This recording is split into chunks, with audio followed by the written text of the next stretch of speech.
ఒక 1000 కోట్లు సంపాదించింది రోజా అన్న కామెంట్ చేశారు. ఒకసారి ప్లే చేయండి పీసీఆర్. నేను ఏదనంటే నేను నెంబర్ 1 హీరోయిన్ అంట. ఆమెకు ఆమె 1, 2లు పెట్టేసుకుంటా ఉంటది. నాకు తెలిసినంత వరకు ఆమె వ్యాంప్కి ఎక్కువ, హీరోయిన్ తక్కువ. దేనికి ఎక్కువ?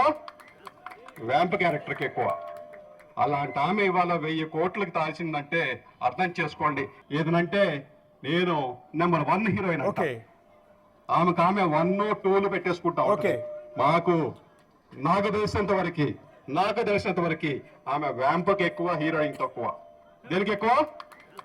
వ్యాంప్ క్యారెక్టర్కి ఎక్కువ. అలాంటి ఆమె ఇవాళ 1000 కోట్లకి తాల్సిందంటే అర్థం చేసుకోండి. ఎస్, ఇక్కడ రెండు ప్రధానంగా వాళ్ళు రైజ్ చేస్తున్న పాయింట్స్ భాను గారు. ఒకటి, రోజాను ఉద్దేశించి మాజీ సినిమా హీరోయిన్ ఆవిడని ఉద్దేశించి వ్యాంప్కి ఎక్కువ, హీరోయిన్కి తక్కువ, ఆవిడే నేను నంబర్ 1 హీరోయిన్ అని చెప్పుకుంటుంది, ఆవిడ 1000 కోట్ల ఆస్తులు ఎలా వచ్చాయి అనేది రెండు అంశాలు ప్రస్తావించారు. ఏంటి 1000 కోట్ల కథ ఏంటి? ఈ వ్యాంప్కి ఎక్కువ, హీరోయిన్కి తక్కువ, ఎందుకు ఆ మాట అనాల్సిన సందర్భం వచ్చింది? ఇప్పుడు నేను కూడా ఇక్కడ పెరిగినోడినే. ఆమె ఎప్పుడు నెంబర్ 1 అయిందని నాకు తెలియదు. అంటే నిజంగా సినిమాలు చూసినప్పుడు కూడా ఆమె నెంబర్ 1 హీరోయిన్ ఎప్పుడు అనుకోలే. నా దృష్టిలో ఆమె ఎట్లా అంటే ఒక సైడ్ యాక్టర్కి ఎక్కువ, హీరోయిన్కి తక్కువ అన్న ఫీలింగ్ నాకుండేది.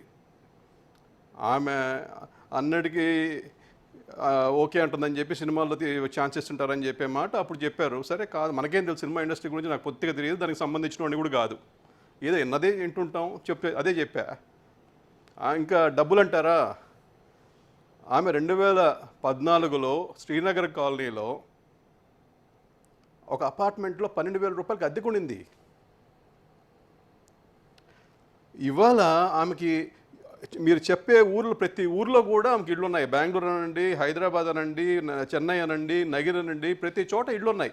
అంటే ఒక 10 సంవత్సరాల వ్యవధిలో ఇన్నిళ్ళు ఎట్లా కట్టిందో చెప్తే అందరూ బాగుపడతాం కదా. ఇప్పుడు మీరైనా, నేనైనా, నగిరిలో ఓట్లేసిన ప్రజలైనా ఆమెను 10 సంవత్సరాలు మోసారు. వాళ్ళందరికీ ఆ సీక్రెట్స్ కానీ చెప్పారంటే అందరూ బాగుపడతాం, అందరూ ఇల్లు కొనుక్కుంటాం, అందరూ హ్యాపీగా ఉంటాం. అంటే వ్యాంప్కి ఎక్కువ, హీరోయిన్కి తక్కువ కొంత అబ్జెక్షనబుల్ కదా. అంటే సొసైటీ నెగిటివ్గా తీసుకునే అవకాశం ఉంటుందేమో కదా. అంటే వ్యాంప్ అనే పదం కరెక్టేనా? ఇప్పుడు నాకు తెలిసి సినిమా లాంగ్వేజ్ నాకేం తెలుసు అండి, అది వాళ్ళు పెట్టుకున్న లాంగ్వేజ్, ఆమెను అడగాలి. అది అంటే వ్యాంప్ అనే పదాన్ని పెద్ద ఇష్యూ కాదు.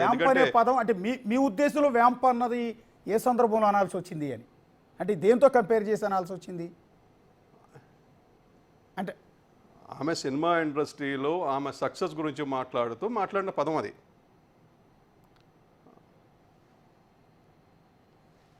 అంటే ఆవిడ హీరోయిన్ కాదు, హీరోయిన్ స్థాయి కాదు అని, అంతేనా? హీరోయిన్ స్థాయి కాదు అని చెప్పను నేను. ఎందుకంటే చాలామంది వచ్చి పోతుంటారు, సక్సెస్ఫుల్ హీరోయిన్లు కొంతమందే ఉంటారు.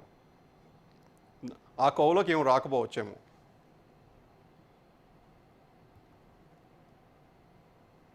అంటే వ్యాంప్ అన్న పదాన్ని ఇప్పటికీ కూడా స్టాండ్ అయి ఉంటున్నారా మీరు? స్టిక్ అయి ఉన్నారా ఆ పదానికి? స్టిక్ అయితే ఉందండి. వ్యాంప్ అంటే ఏంటి? ఆ సినిమాలో ఒక క్యారెక్టర్ ఆమె చేసి ఉంటుంది. అంటే బయట సొసైటీలో వ్యాంప్ అంటే వేరే అర్థంలో వాడతారు. సో ఇదే, అందుకని మళ్ళీ మిమ్మల్ని అడుగుతున్న కారణం. అది మన చేత ఆ క్లారిటీ అంటే సొసైటీలో ఏ అర్థాలు ఉన్నాయో నాకు తెలియదండి. ఎందుకంటే ఇవాళ ప్రతి అర్థం తీసే సమాజం ఉంది. ఇప్పుడు నేను యాజ్ ఇట్ ఈస్గా మీరు పోయి వికీపీడియాలో పోయి వ్యాంప్ అనేది తీసుకోండి, అదే అర్థం చెప్పా, అంతే. అంటే ఈ వివాదం తర్వాత మీతో బహుశా మీ ఫ్యామిలీ మెంబర్స్ మాట్లాడుంటారు, మీ పార్టీ కార్యకర్తలు, మహిళా కార్యకర్తలు మాట్లాడుంటారు, పార్టీ అధిష్టానం వాళ్ళు ఎవరో ఒకరు మాట్లాడే ఉంటారు.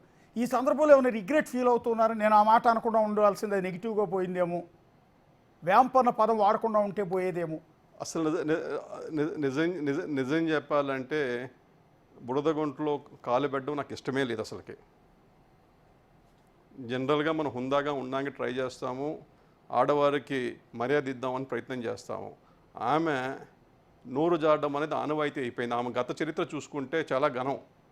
ఆమె చేసిన హావాలు కానీ, భావాలు కానీ, చేష్టలు కానీ మాట్లాడే తీరు కానీ పదజాలం కానీ ఇవన్నీ కూడా మనం ఎప్పుడు అసలు ఏ ఆడవారి దగ్గర మనం ఎక్స్పెక్ట్ చేయం. అంటే పొలిటికల్ అంటే లేడీస్ ఎట్లా ఉండకూడదని చెప్పేదానికి ఈమె మనకి వాడుకోవచ్చు ఉదాహరణ కింద. యా, మీరు ట్విట్టర్లో రోజా గారు గతంలో మాట్లాడిన దాంట్లో రోజా గారు గతంలో వేరువేరు సందర్భాల్లో మీ పార్టీ నేతలను ఉద్దేశించి, చంద్రబాబు గారిని ఉద్దేశించి, పవన్ కళ్యాణ్ గారిని ఉద్దేశించి, లోకేష్ గారిని ఉద్దేశించి వేరువేరు సందర్భాల్లో మాట్లాడినవన్నీ మీరు ట్విట్టర్లో పోస్ట్ చేసినట్టున్నారు. ఆ వీడియో కూడా డౌన్లోడ్ చేశాము. కొద్దిసేపటి అది ప్లే చేస్తాను నేను. ఇక్కడ మనం ఒకసారి రెండో పాయింట్, మీరు వ్యాంప్ తర్వాత ఇంకొక మాట. ఎస్, ఒకసారి పీసీఆర్ నెక్స్ట్ వాయిస్ కూడా ఒకసారి ప్లే చేయండి. 2,000 రూపాయలకి ఏ పన్నా ఆమె 2,000 రూపాయలకి ఏ పన్నా చేసేది. మార్కెట్లో ఉందా మాట? నాకేమో చెప్తారు. ఆమె 2,000 రూపాయలకి ఏ పన్నా చేసేది. మార్కెట్లో ఉందా మాట? నాకేమో చెప్తారు. ఆమె 2,000 రూపాయలకి ఏ పన్నా చేసేది. మార్కెట్లో ఉందా మాట? ఓకే, నాకేమో చెప్తారు. ఆమె 2,000 రూపాయలకి ఏ పన్నా చేసేది. భానుగారు, మార్కెట్లో ఉందా మాట? భానుగారు, దీన్ని కూడా మీరు సమర్థించుకునే ప్రయత్నం చేస్తున్నారు. ఇందాక మీరు స్టేజ్ మీద ఉన్నప్పుడు ఆ టెంపో, ఆ టోన్ వేరుగా ఉంది. కింద మైకుల ముందు మాట్లాడినప్పుడు ఆ ఓడికి మారింది. మీరు పైన చెప్పింది కొంత క్లారిటీగా ఉంది, కానీ కిందికి వచ్చేటప్పటికి కొంత తప్పుగానే అనిపించట్లా. అంటే 2,000 రూపాయలకి ఏమైనా చేస్తారు మార్కెట్లో ఉంది అంటే. అవును, సినిమా క్యారెక్టర్లు చేసేదేమండి, మనకేం తెలుసు. మనం రకరకాలు అంటాం, అన్నీ చెప్పలేము కూడా. నేను చెప్పింది సినిమా ఏమంటారు, ఆర్టిస్టులు రోల్స్ అంటామో ఏమంటారు, క్యారెక్టర్లు అంటారు. క్యారెక్టర్లు ఏదైనా అనుకోవచ్చుగా. అంటే 2,000 రూపాయలు క్యారెక్టర్ చేసే పరిస్థితి ఉంటుందా? అర్థం తీసుకునేవాడు అర్థాలు చేసుకునే పరిస్థితి ఇప్పుడు అర్థం చేసుకునే బట్టి ఉంటుందండి అది. ఎందుకంటే అందరికీ లో లైఫ్ ఉంటుంది, హై లైఫ్ ఉంటుంది. ఆమె డౌన్ డేస్లో ఆమె ఏం చేసిందో ఆమె తక్కువ తీసుకొని ఉండొచ్చు అంతే. అంటే క్యారెక్టర్ కోసం డబ్బులు తీసుకుని క్యారెక్టర్ చేశారనే ఉద్దేశం తప్ప వేరే మీనింగ్ కాదు అది. నా ఉద్దేశం అయితే అది ఆమె అర్థం చేసుకున్నా తెలియదు. ఆమె అర్థం చేసుకోవటం కాదండి. బేసిక్గా ఆ వీడియో విన్నా, ఆ వాయిస్ విన్న ఎవరికన్నా కూడా ఒక నెగిటివ్ మూడే పోతుంది. 2,000 రూపాయలకి ఏమైనా చేసేది అంటే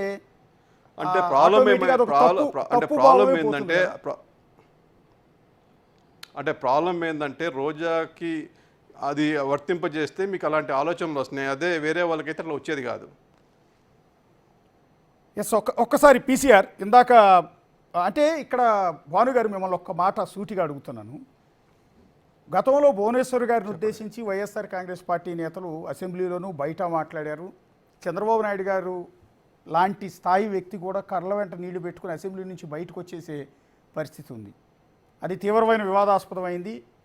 మొన్న జరిగిన ఎన్నికల్లో వైఎస్ఆర్ కాంగ్రెస్ పార్టీ దానికి మూల్యం కూడా చెల్లించుకుంది. సరే, అది వదిలేద్దాం. నెక్స్ట్ రీసెంట్గా అదే పార్టీకి సంబంధించిన నల్లపురెడ్డి ప్రసన్న కుమార్ రెడ్డి, మాజీ ఎమ్మెల్యే, మీ MLA, TDP MLA Vemireddy Prashant Reddy గారిని ఉద్దేశించి ఇదే రకమైన కామెంట్స్ కొన్ని చేశారు. చేసినప్పుడు తెలుగుదేశం పార్టీ తీవ్రంగా విమర్శించింది, తప్పు పట్టింది. ఇప్పటికీ కూడా దుమ్మెత్తు పోస్తున్నారు. ఒక ఆడదాన్ని పట్టుకుని మీరు ఇట్లా అలా అంటారా, అలా అంటారా అని. భువనేశ్వర్ గారికి, వేమిరెడ్డి ప్రశాంత్ రెడ్డి గారిని వాళ్ళన్న మాటలు, ఇవాళ గాలిబాను మాజీ మంత్రి రోజానా అన్న మాటలు ఒకటి కాదా అంటున్నాం. ఏ విధంగా ఒకటవుతుందండి? ఇప్పుడు నిజంగా చెప్పాలంటే సభ్య సమాజం తల ఉంచుకునే మాటలు వాళ్ళు మాట్లాడారు. నేను మాట్లాడింది ఆమె చెప్పిన మాటలు మీరు వినండి. నేను ఆమె చెప్పే మాటలు కూడా నేను చెప్పలేకపోతా తిరిగి. కొన్ని పదజాలం ఆమె అసెంబ్లీలో మాట్లాడిన మాటలు నేను ఇప్పుడు చెప్పితే ఇప్పుడు మీ టీవీ ఆఫ్ చేయాల్సి వస్తుంది. అసెంబ్లీ సాక్షిగా మాట్లాడింది ఆమె. నేను చెప్పింది తక్కువ. ఒకసారి మీరు ట్విట్టర్లో కొన్ని వీడియోలు పోస్ట్ చేశారు ఆవిడ గతంలో మాట్లాడి, ప్లే చేద్దాం. చేయండి. యా, ఒకసారి పీసీఆర్